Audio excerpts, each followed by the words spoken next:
This channel does not promote any violent, harmful, or illegal activities. All content provided by this channel is meant for an educational purpose only.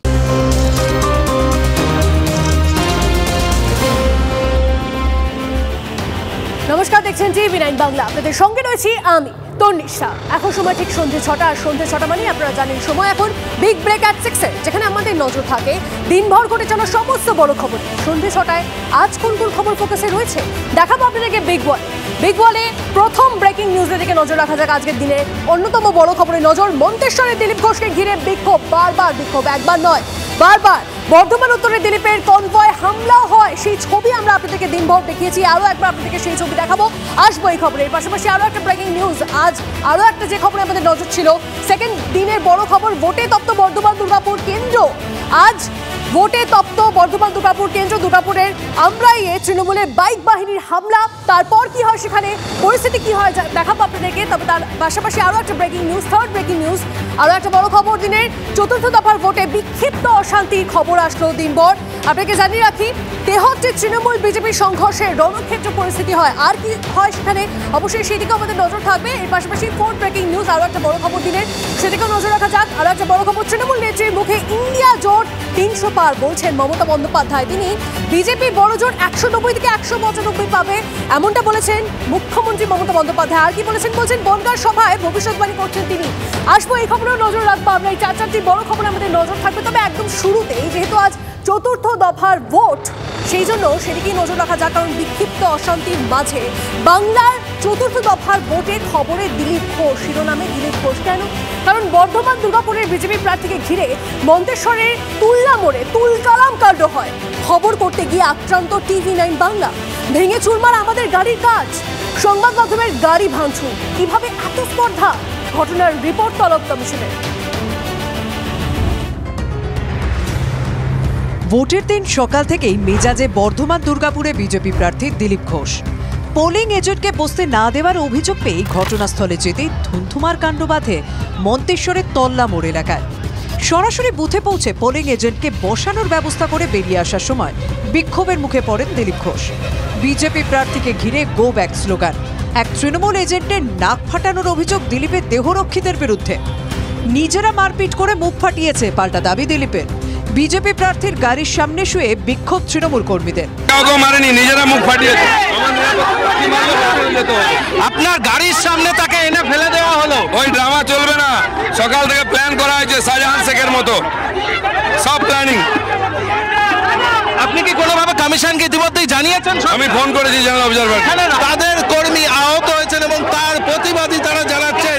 এবং ইতিমধ্যেই তুমি দেখতে পাচ্ছ যে দিলীপ ঘোষের গাড়ির সামনে দিলীপ ঘোষের যে নিরাপত্তা রক্ষীরা রয়েছেন, রাজ্য পুলিশের কর্মীরা রয়েছেন, তাদের সঙ্গে বিক্ষোভকারীদের সরিয়ে দেওয়ার চেষ্টা করা হচ্ছে রাজ্য পুলিশের এবং দিলীপ ঘোষের নিরাপত্তা রক্ষীদের তরফ থেকে। আমাদের শান্তিপূর্ণ ভোট হচ্ছিল সকাল থেকে। দিলীপ ঘোষের আমাদের শান্তিপুরকে অশান্তি করলো দিলীপ ঘোষ। আমাদের একটা কর্মীকে আহত হয়েছে, দিলীপ ঘোষ মেরেছে। দিলীপ ঘোষের গাড়ি তার নিরাপত্তা রক্ষীরা কার্ডেন করে বের করে নিয়ে যাওয়ার চেষ্টা করছে। দিলীপ ঘোষের গাড়ি লক্ষ্য করে ইট বৃষ্টি। খবর করতে গিয়ে আক্রান্ত TV9 বাংলা। ভেঙে চুরমার TV9 বাংলার গাড়ির কাজ। এই এখানে যে তৃণমূল কর্মী সমর্থকরা ছিল, অভিযোগ কিন্তু তাদের বিরুদ্ধেই উঠছে। এবং দেখা যায় যে দিলীপ ঘোষ, তাকে রাজ্য পুলিশ বের করে দিতে সক্ষম হলেও একেবারে গোটা ঘটনাটার ক্ষেত্রে কিন্তু রাজ্য পুলিশ শুরু থেকে নীরব দর্শকের ভূমিকা পালন করেছিলেন। যেভাবে একের পর এক সংবাদ মাধ্যমের গাড়ি ভাঙচুর করা হয়েছে, TV9-এর গাড়ি ভেঙে চুরমার করে দেওয়া হয়েছে। সন্দেশখালী, খালি সন্দেশখালী তো নয়, সারা পশ্চিমবাংলায় আছে। ক্রিমিনালরা এখানে সমস্ত কন্ট্রোল করছে। এই পাড়ার একটা ভোটারও ভোট দিতে পারেন, হিন্দু পাড়ার ক্যান্ডিডেট আমাদের এজেন্টকে মেরে বার করে দিয়েছে। তাই আমি এখানে এসেছি, আর সব হিসাব। অশান্তির খবর পেয়ে তুল্লা মোড়ে পৌঁছে যান তৃণমূল প্রার্থী কীর্তি আজাদ। वो आदमी को उकसाता है, लोगों को उकसाता है कि लोग कुछ करें, तो लोगों ने तो उसको सिंपली गो बैक कहा। जब गो बैक कहा, उसके सिक्योरिटी लाठी चला देगी, ये कैसे चलेगी बात?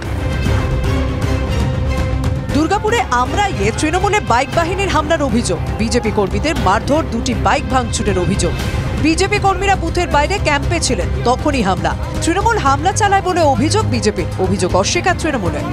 আমরা এখানে সবাই দাঁড়িয়ে ছিলাম, ওরা 150 জন বাইক বাহিনী এসে তৃণমূলের লোকরা, তৃণমূলের দুষ্কৃতী বাহিনীরা ওরা এসে আমাদের উপর চড়া হয়ে আমাদেরকে মারতে থাকে, আমাদের দুখানা গাড়িও ভেঙেছে।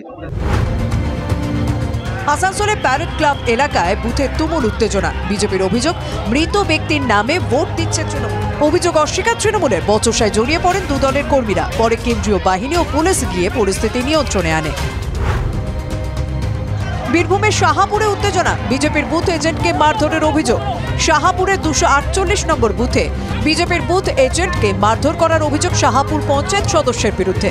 এই ঘটনায় উত্তেজনা ছড়ায়, যদিও মারধরের অভিযোগ উড়িয়ে দিয়েছেন অভিযুক্ত তৃণমূল নেতা। রাজ জানিস না, তুই বিজেপি করতে আসছিস, ভোটার কার্ড নাই, আমি ধরে ফেলেছি, ভোট মারতে এসে দু তিনটা ভোট মারলে, কিন্তু অত বুঝতে পারিনি তো দ্বিতীয়বার ভোট মারতে সব সাপোর্ট আছে প্রেজেন্টিং অফিসার। বীরভূমের সিউড়ি পুরসভার 18 নম্বর ওয়ার্ডে হাটজান বাজার এলাকায় বিজেপির অস্থায়ী ক্যাম্প ভেঙে দেওয়ার অভিযোগ ওঠে তৃণমূলের বিরুদ্ধে, যদিও তৃণমূল অভিযোগ অস্বীকার করে। নদিয়ার তেহট্টের রামজীবনপুরে 206 ও 207 নম্বর বুথে উত্তেজনা। তৃণমূল বিজেপির সংঘর্ষ, গুরুতর আহত বেশ কয়েকজন। অভিযোগ, ভোট দিতে আসার সময় বিজেপি কর্মীদের উপর হামলা চালায় তৃণমূল। বাস ও লাঠি দিয়ে মারধরের অভিযোগ করে বলে অভিযোগ, যদিও তৃণমূলের দাবি বিজেপির গোষ্ঠীদ্বন্দ্বের জেরে সংঘর্ষ হয়েছে।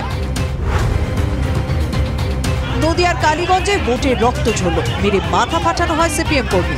সিপিএম পঞ্চায়েত প্রধানের আত্মীয়কে বেধড়ক মারধর। বুথ অফিসের চেয়ার টেবিল নিয়ে বসতে যাওয়ায় বাধা। তৃণমূলের বিরুদ্ধে মারধরের অভিযোগ অস্বীকার রাজ্যের শাসক দলের। Bureau report, TV9 Bangla. চতুর্থ দফার ভোটে বিক্ষিপ্ত অশান্তি। বর্ধমানে ফের দিলীপ ঘোষের কনভয়ে হামলার অভিযোগ। বর্ধমান উত্তরে 204 নম্বর বুথের কাছে হামলা হয় এমন অভিযোগ। আহত দিলীপ ঘোষের 2 নিরাপত্তা রক্ষীও। দিলীপের কনভয় লক্ষ্য করে ইট বৃষ্টির অভিযোগ। যেখানে রাজনীতিকে কন্ট্রোল করে তার বিরোধিতা করলে এটাই হবে। দিলীপ ঘোষ আজ নেই, 50 বার আমার উপর অ্যাটাক হয়েছে, কারণ আমি ক্রিমিনালদের সামনে গিয়ে দাঁড়াই। এখানে আমার এজেন্টকে তাড়িয়ে দেওয়া হয়েছিল, তাকে বসাতে গেছিলাম, ঘিরে আমার গাড়ি ভাঙা হলো, 2জন সিকিউরিটিকে উন্ডেড করা হয়েছে, হসপিটালে গেছে, আমাকেও মারা হয়েছিল, লাগেনি। আপনি আক্রান্ত, একজন প্রার্থী ভোটের দিন আক্রান্ত হচ্ছে, এটা গণতন্ত্রের উৎসব। একবার নয়, 2 বার আক্রান্ত হয়েছি আমি একই দিনে, কয়েক ঘন্টার মধ্যে। এটাই রাজনীতি। যখন এরা হারবে তখন ওই সাপের মতো ফোসফোস করবে। আমি বলছি 4 তারিখে পরে সব হিসাব হবে। সকাল থেকে দেখছিলাম যে আপনি শান্তিপূর্ণ ভোটের কথা বলছেন। শান্তিপূর্ণ ভোট হচ্ছে, কিন্তু তাতে ওদের ভয় হচ্ছে, তাই এরা অ্যাটাক করছে।